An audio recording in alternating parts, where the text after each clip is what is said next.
Pizza Nation, we're back with the Pizza Man Show. We're here in Melvindale, Michigan, which is right down the street from Detroit, and we're at one of the greatest independent pizza shops in all of America.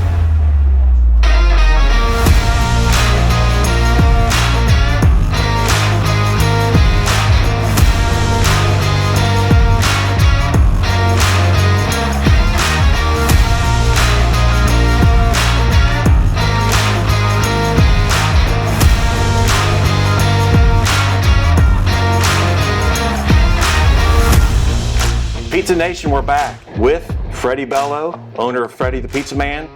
Legendary pizza shop right here, right outside of Detroit. Got a bunch of questions for you, Fredi. Absolutely. All right.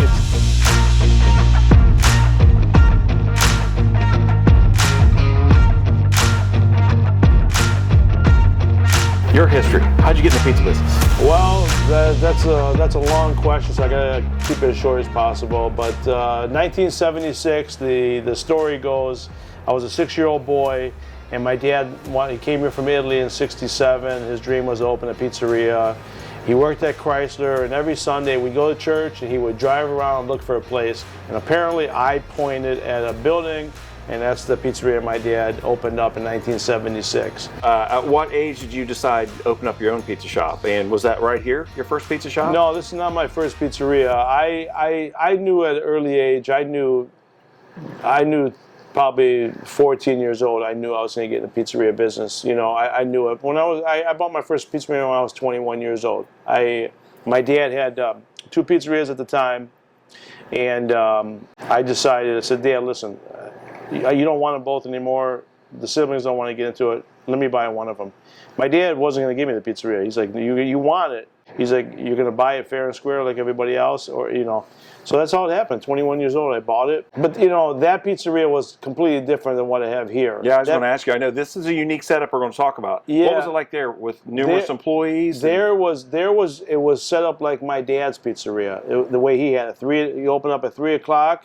And you close at 3 in the morning. I got tired of it. You know, working as a young kid with my dad, and then buying my own pizzeria at 21.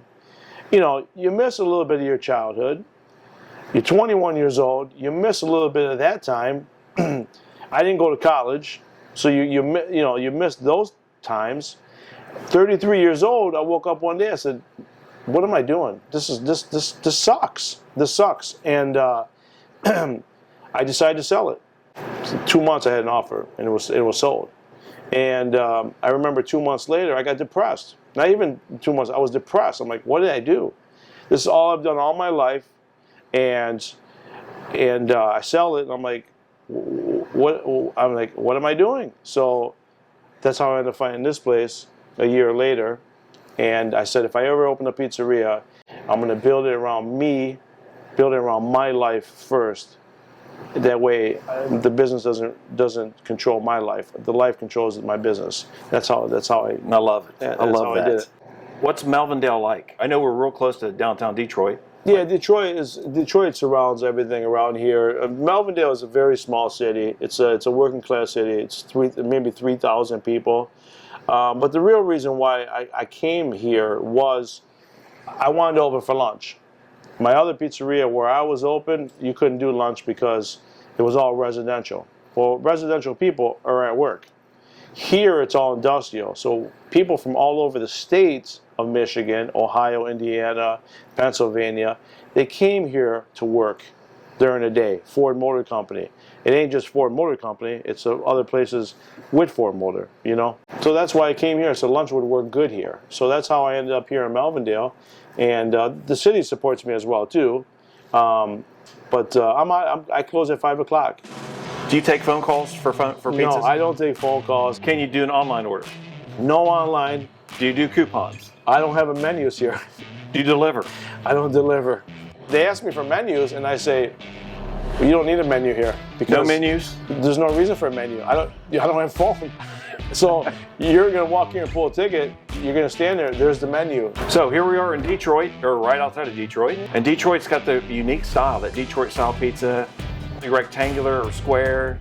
It's got the sauce on top. Yeah, Detroit style. But you don't make Detroit style pizza. I've never made a Detroit style. All the years I've making pizza, I've never even made a Detroit style pizza. Yours is more New York style? Mine's more New York style. I always say mine's more between New Haven and New York style. So it's kind of, you know, that's how I describe it. So I've seen a lot of restaurants, pizza and chicken, pizza and pasta, pizza and ice cream, but I've never seen pizza and goulash. Tell me the goulash story. Goulash is a very, very simple story. My dad had this Southern lady work for him in the 80s, and she said, Mr. Bello, you got to put goulash on that menu. And my dad said, what is goulash? So she showed him, and I make it just like everybody else would make the old school goulash: onion, green pepper, ground beef, tomatoes, elbow macaroni, right? My dad's like, all right, I'll make it, but I got to do it my way. So my dad put his twist on it with our spaghetti sauce. It's Hungarian, right? But since I'm Italian, I call it Italian goulash. Big seller? People love it. Yeah? People love it. You've touched on this a little bit, but 30-some years into it. 40, how many years have you done it? 34 on my own, 42 years making pizza. And I've never done anything else in my life. And so after all these years doing it, what's your favorite part still today of this business, of you running this business? Serving people.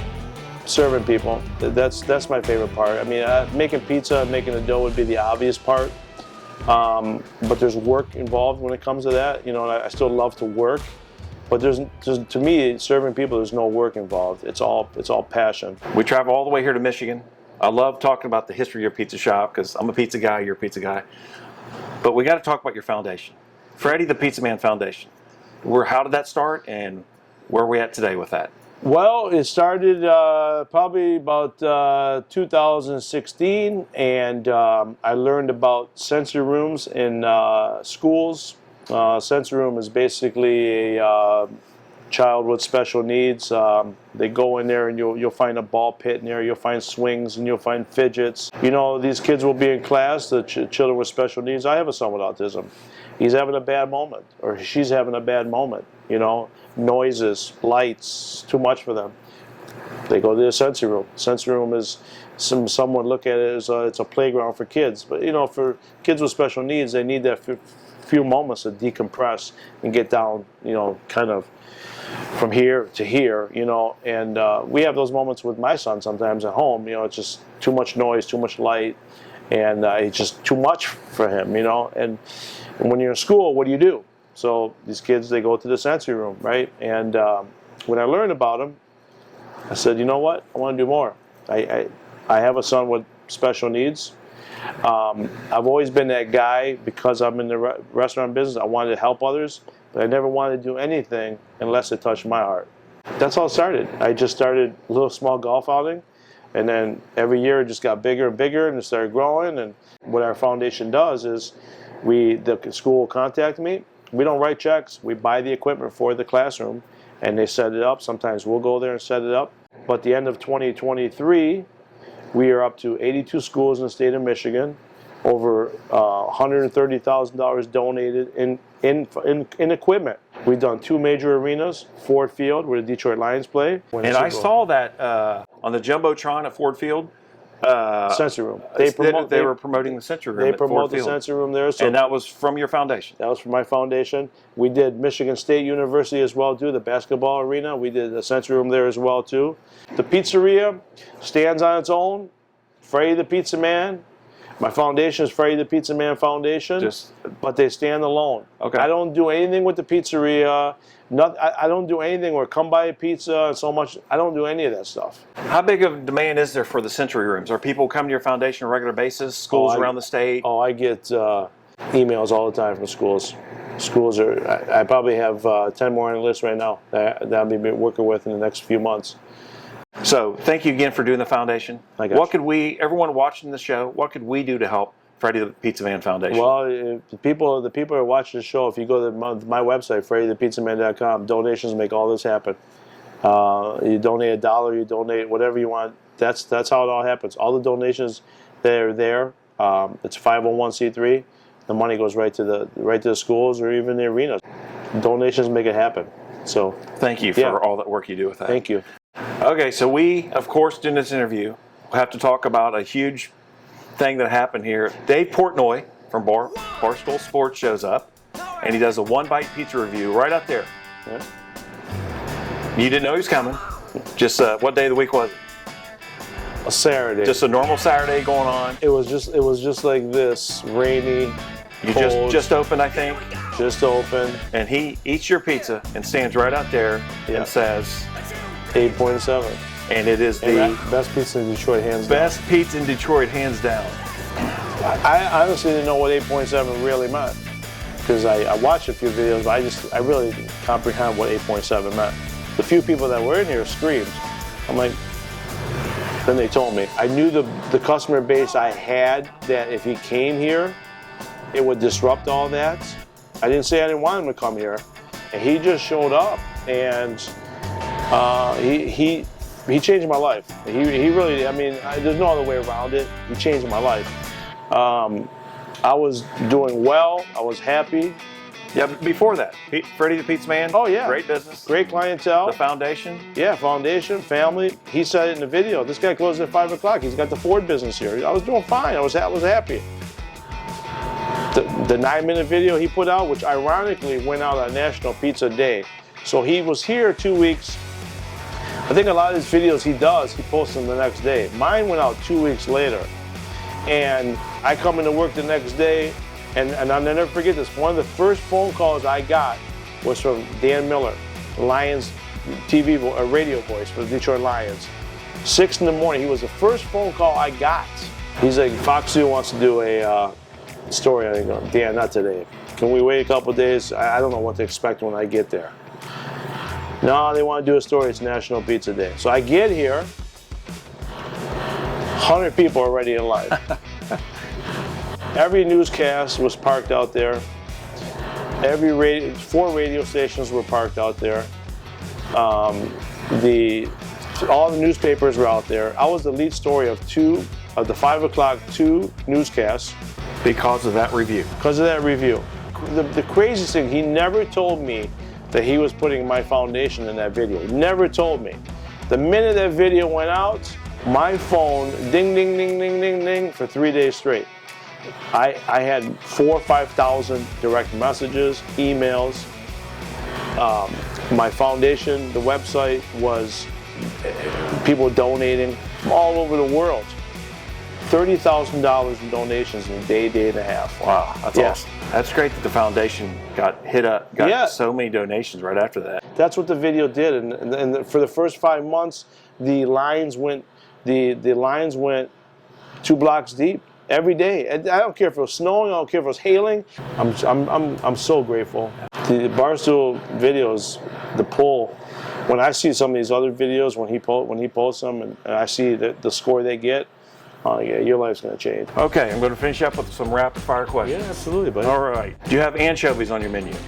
Well, I don't have a menu, so we Could I get anchovies on my pizza today? Absolutely, yes? You could. Should pickles be a pizza topping? No. No. What's a better movie, The Godfather or Goodfellas? Godfather. What's a better movie, Rocky or Raging Bull? Well, you know, that's hard, because Raging Bull is great. Raging Bull has some iconic scenes, especially the beginning scene. I'm gonna go with Rocky, because I'm kind of a passionate guy, so there's a love story behind it. So yeah, I would go with Rocky. Most famous person ever to walk in your front door? I would say recently Kirk Gibson. Oh yeah. I mean, he's a living legend. I mean, his sons come here, but Kirk Gibson, I mean. You and I, we watched those home runs. That was our era. Yeah, so the Tigers is the obvious one, 84, but 1988, I mean, Vince Scully, he walks in here, he gives me a jersey, sign, him and Goose Gossage, a baseball, and he was so nice. I would say Kirk Gibson. That's cool. Did Dave Portnoy give you a fair review for the goulash at a 7.9? Do you think it rates higher than a 7.9? Oh yeah, absolutely, and I guarantee he won't review another goulash again. No one's gonna give him a goulash review. So my final question usually is, I try to invite myself back some Saturday night to make pizza with you and talk to you and stuff like that, but you're not open on Saturday nights. Plus you're a one-man guy in the kitchen, I'd just be in your way. No, you How about Sunday? No, you would. Seth and I and some of our kids come up, and we'll come here and eat some pizza, yeah, and then we'll go watch a Lions game. Yeah, well, you ain't gonna see a Lions game until September here, so. But Someday. Yeah, absolutely. Freddie, thank you so much for letting us come. Absolutely, Thank you man. for what That was you're fun. doing That was with fun. the foundation. And thanks for making great pizza. Thank you. Rock on, my friend. Thank you. Detroit, you're gonna rock. Yes.